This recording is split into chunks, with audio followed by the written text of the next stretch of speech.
I'd like to begin my talk with an audio clip of a protest and counter-protest that recently took place in our city.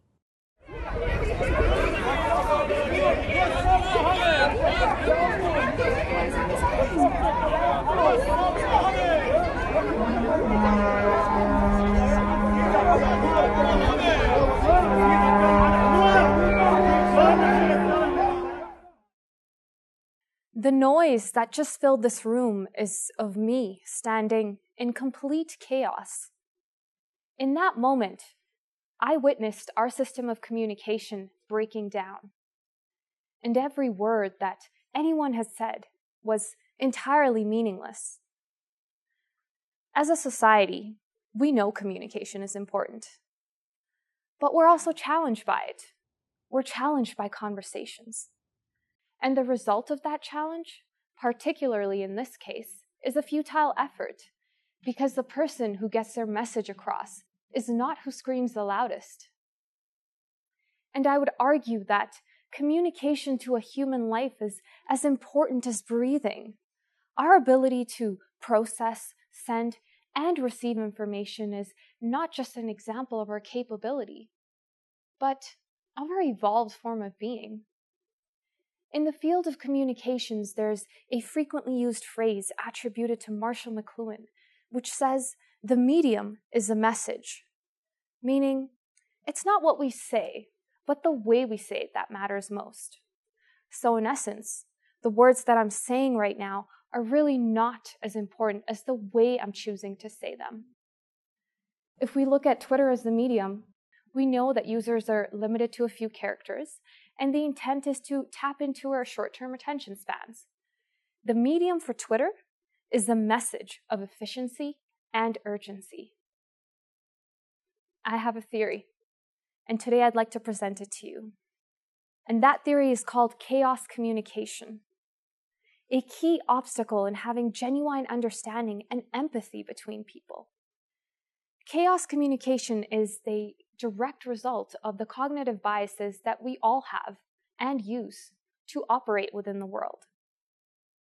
But I want to make it clear from the start. Chaos communication isn't going anywhere. It doesn't need to be eliminated, but rather transformed. And one way to do this is through meaningful dialogue. Now, meaningful dialogue may sound cliched, but really, saying the term and acting on the term are two very different things. Let's think back on the audio clip we just heard.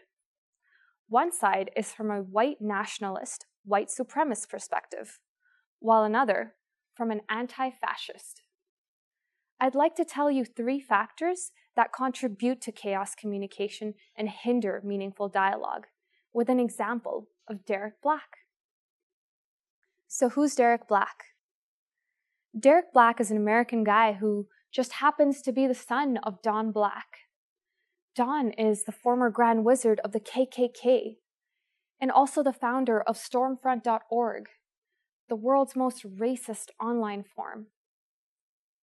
I think you can imagine Derek growing up with a lot of established norms about people of color, and he felt they were true based on his experiences, the media, his upbringing, family, and so much more.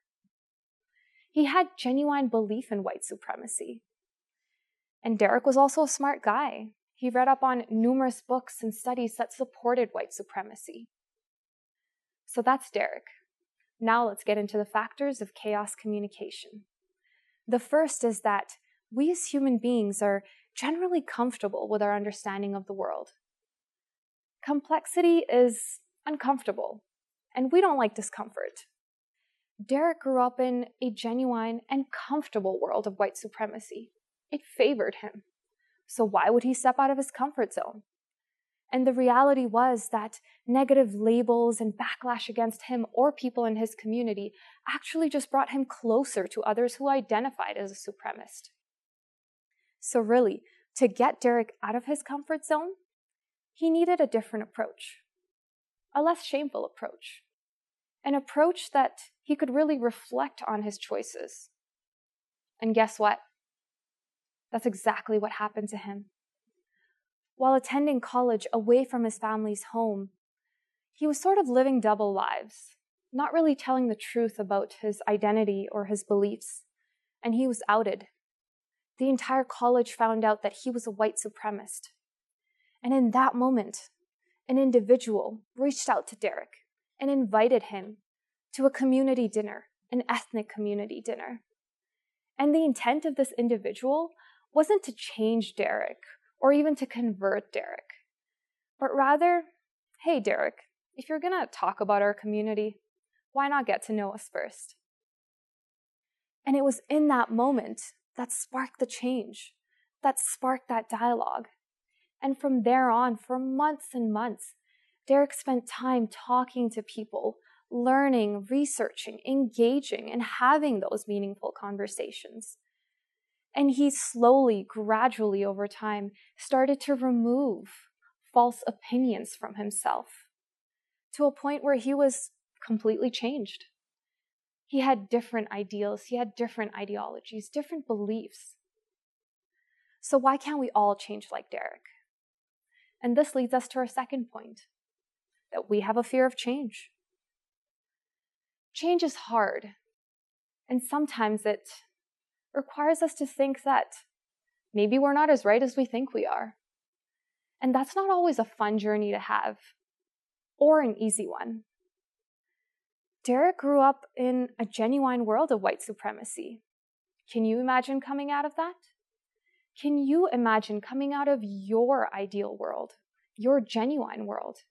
Because what it means is to betray your entire community, your upbringing, your family, your friends. And that's exactly what Derek did. And his relationship with his community, particularly his father, was completely altered. So through Derek's example, we know that it's very possible to overcome this fear of change. But when engaging in this change, it's incredibly important to remember to meet people where they are. Everyone will have their own journey. Some will look different, some will take longer, some will take shorter, and that's completely fine. We don't have to rush the process, but we do need to engage in that process to overcome that fear of change, because sometimes fear comes with ambiguity. And this leads us to our last point, that we have difficulty dealing with ambiguity.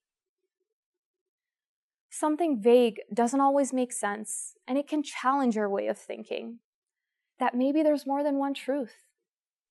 And the ideas of Western society in particular are really based off of procedures, protocols, measurements. We have systems in place for everything. So really, ambiguity is not something we like or are even trained for. It's so much easier to side with things that we think we understand.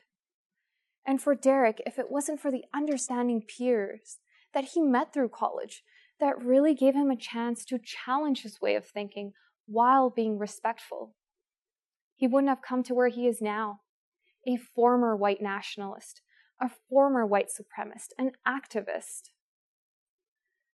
These three factors have one thing in common, and that's resistance.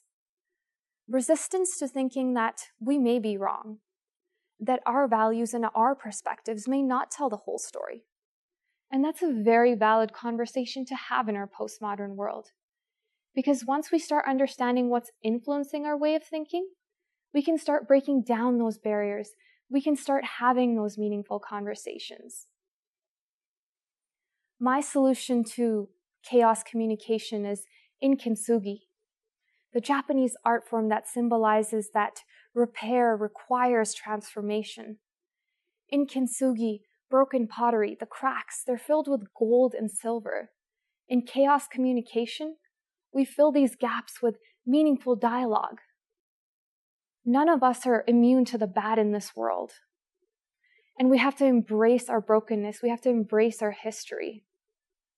Chaos communication needs to be embraced in order to transform it. And so, in the words of Ernest Hemingway, the world breaks everyone, and afterward, many are strong in the broken places. Thank you.